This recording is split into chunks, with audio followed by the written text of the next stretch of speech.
Paz e luz, pessoal, tudo bem com vocês? Sejam bem-vindos a mais um vídeo aqui do canal do Movimento Raiz J. Você é muito bem-vindo. Hoje a gente vai fazer a segunda parte daquela série de vídeos sobre políticos e versículos bíblicos. Será que os políticos realmente sabem o que esses versículos que eles citam querem dizer? Será que esses versículos estão colocados nos contextos corretos? Bom, vamos lá então para o vídeo de hoje.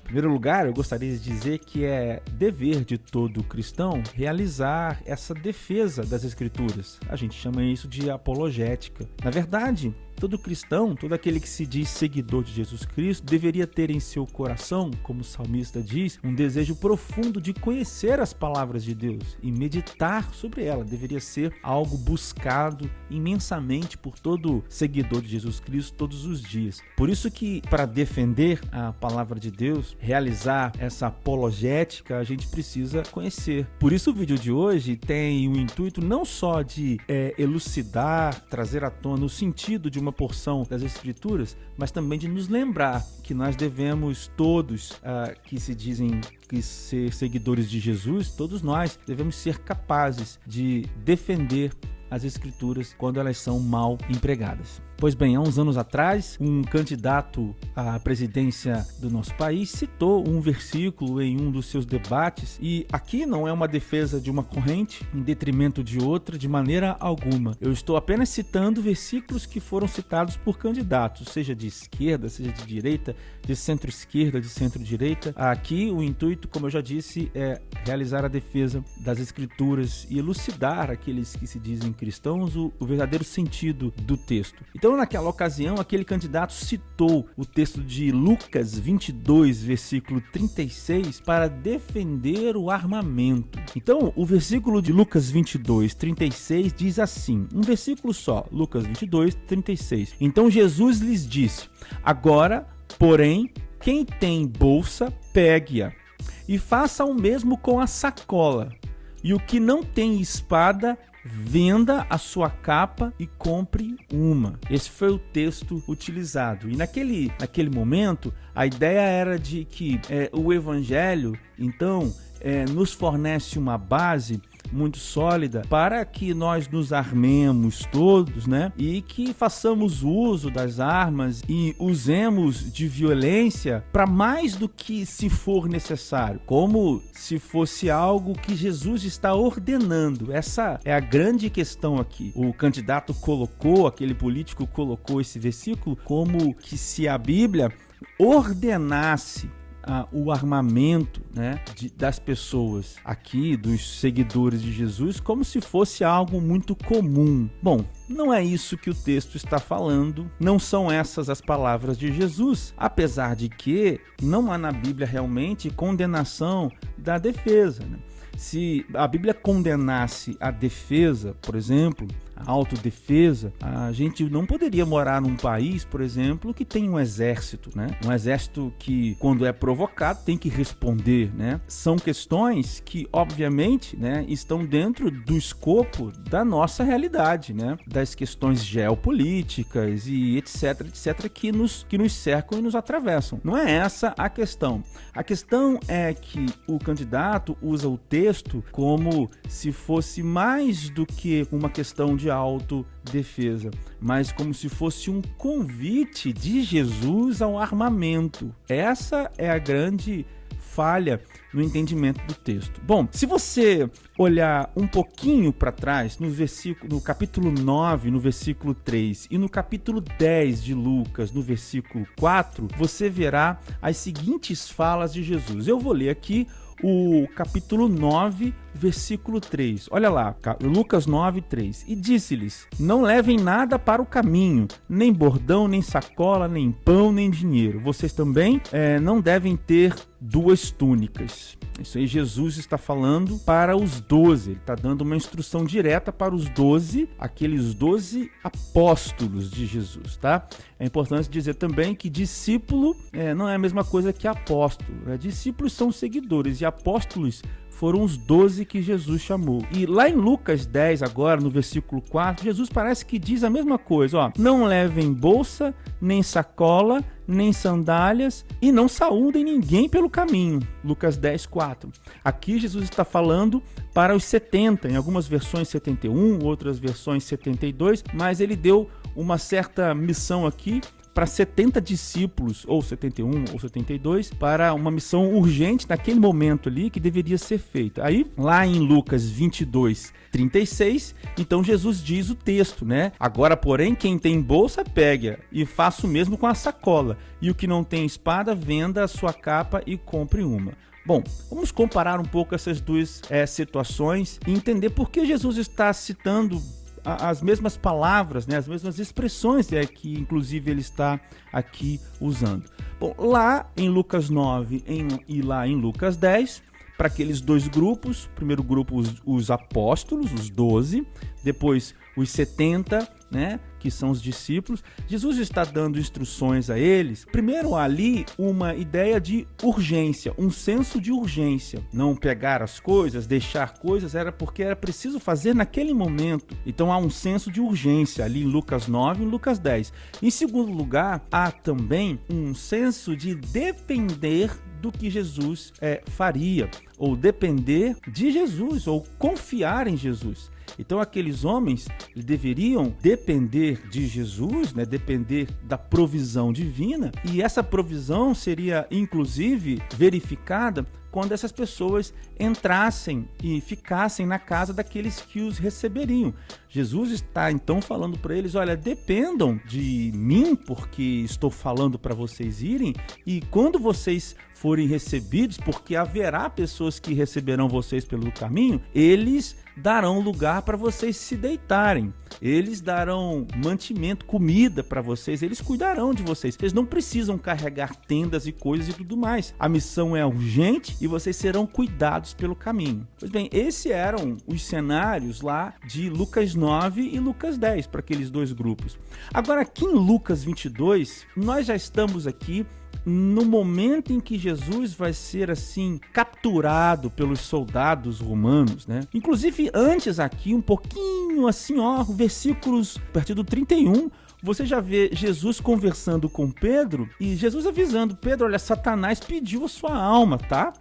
Para peneirar vocês como trigo, porém eu orei por você. E aí Pedro e Jesus têm aquele diálogo, então Jesus diz: olha, você vai me negar 3 vezes. E aí Jesus, no versículo 35, faz essa lembrança lá de Lucas 9 e Lucas 10. Olha o que Jesus diz. Então, depois dessa conversa com Pedro, logo depois, Jesus vai dizer para eles o seguinte: perguntou aos discípulos, no versículo 35. A seguir, Jesus perguntou aos discípulos: quando eu os enviei sem bolsa, sem sacola e sem sandálias, por acaso faltou-lhes alguma coisa? A lembrança lá de Lucas 9 e 10. Lembra? Não faltou nada, porque Jesus estava no controle de todas as coisas. Eles responderam: não faltou nada. Aí vem o 36. Então Jesus lhe disse: agora, porém, quem tem bolsa, pegue e faça o mesmo com a sacola, e quem não tem espada, venda a sua capa e compre uma. E aí o versículo 37, Jesus continua: pois eu lhes digo que é preciso que se cumpra em mim o que está escrito: ele foi contado com os malfeitores, pois o que a mim se refere está sendo cumprido. Então, Jesus está dizendo que as profecias aqui referentes a ele, que ele seria entregue, estavam sendo cumpridas naquele momento. E aí, no 38, então, ouvindo isso, olha a resposta dos discípulos do versículo 38. Então, Senhor, aqui estão 2 espadas. Jesus diz uma e eles apresentam 2 espadas. E aí Jesus respondeu: basta. Esse basta de Jesus aqui, quando nós lemos os comentaristas sobre esse texto, você pode procurar aí vários comentaristas, né? A ideia do basta de Jesus não é um basta, tá legal, 2 espadas é um número bom pra gente. Não é isso. O basta de Jesus aqui no versículo 38 é: vocês não compreenderam o que eu estou dizendo. Jesus está apontando, então, nesses versículos aqui que nós lemos de Lucas 22, do 35 ao 38, para a gravidade da situação que se aproximava naquele momento ali que Jesus estava vivendo. Há um recorte temporal aqui. Na sequência do texto, Jesus vai para o Monte das Oliveiras, e aí é aquela situação onde ele ora e passa aquele momento de agonia e o anjo está ali junto com Jesus e os discípulos dormem e tal.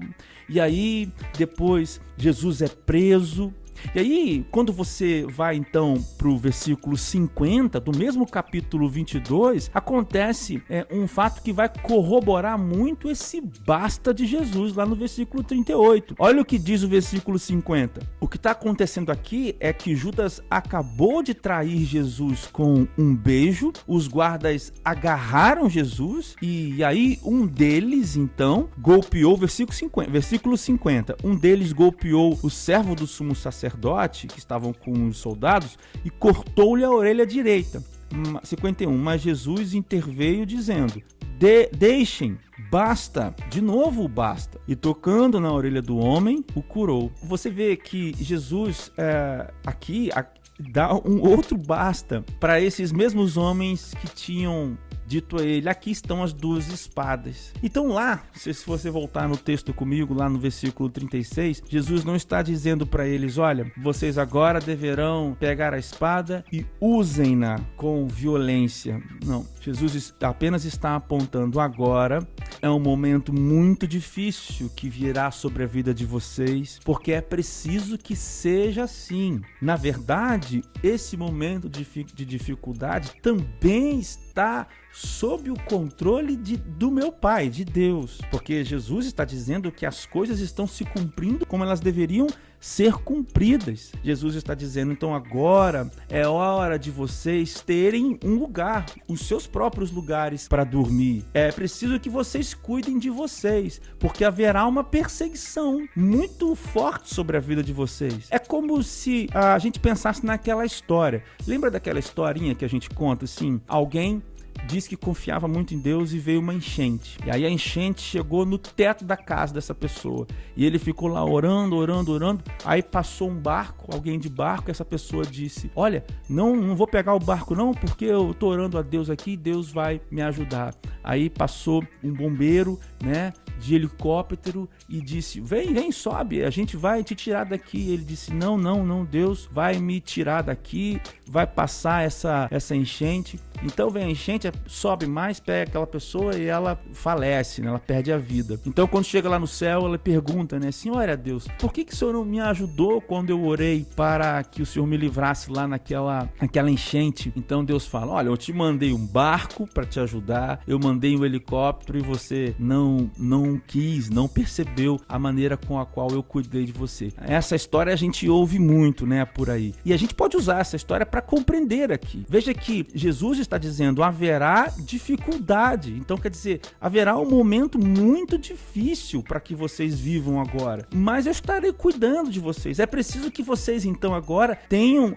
sabedoria. É preciso que vocês tenham sabedoria para cuidar de vocês mesmos. É preciso que vocês tenham sabedoria para guardar a própria integridade física de vocês mesmos, porque este momento é um momento difícil. De fato, foi difícil. Jesus foi preso, os cristãos foram perseguidos, Pedro inclusive nega Jesus. Depois disso, estes homens, os apóstolos, são perseguidos, alguns são mortos, decapitados, Pedro é crucificado de cabeça para baixo, João vive até a sua velhice, mas morre isolado numa ilha, preso numa ilha, lá que ele escreve inclusive o Apocalipse. A vida desses homens não foi uma vida fácil. O que Jesus então está dizendo no versículo 36 é: olha, tenham cuidado agora, cuidem-se. Jesus não está dizendo armem-se, Jesus está dizendo cuidem-se. Jesus não está dizendo apelem para a violência.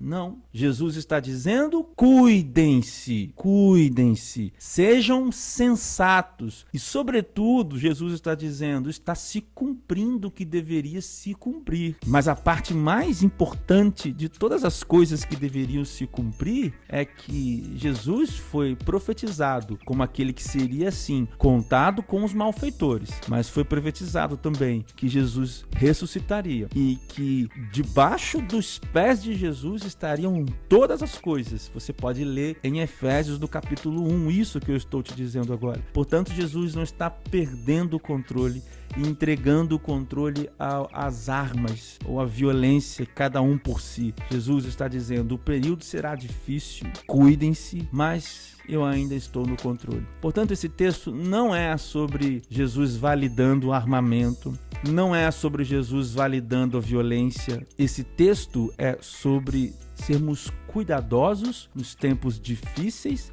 sabendo que Jesus está no controle de todas as coisas, que jamais perdeu o controle. E mais especificamente, o texto é sobre aquele recorte de tempo ali, aquele momento que aqueles homens viveram. Alguns séculos depois, o cristianismo passa a ser a religião oficial do Império Romano. E então, outros são perseguidos pelo próprio cristianismo. Muitas pessoas foram decapitadas, foram queimadas vivas, porque não criam nas premissas ou no que o cristianismo dizia. Então, os tempos difíceis, então, não eram mais tão difíceis assim para os cristãos, séculos depois, obviamente. Então, esse texto é um texto muito bem localizado no tempo, no espaço, com ensinamentos para mim e para você. Jesus não quer que nós recorramos à violência. Quando eles cortam a orelha daquele soldado ou daquele ajudante lá do sumo sacerdote, Jesus então vai lá e diz: não, não é isso que eu estou falando, e coloca a orelha milagrosamente daquele homem no lugar. Portanto, esse texto não é um texto que reforça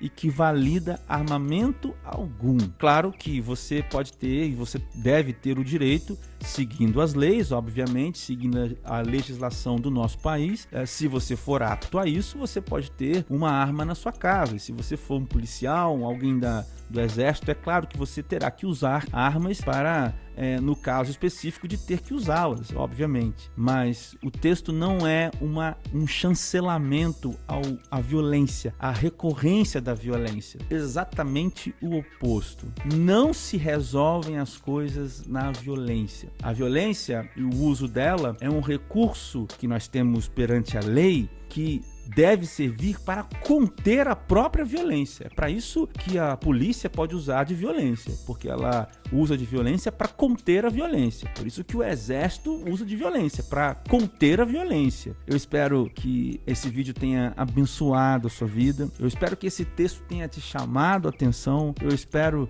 que você tenha se sentido agora um pouquinho mais convidado a ler a Bíblia e a ser tocado e transformado por ela. Deus te abençoe. A gente se vê no próximo vídeo. Paz e luz. Tchau, tchau e até lá.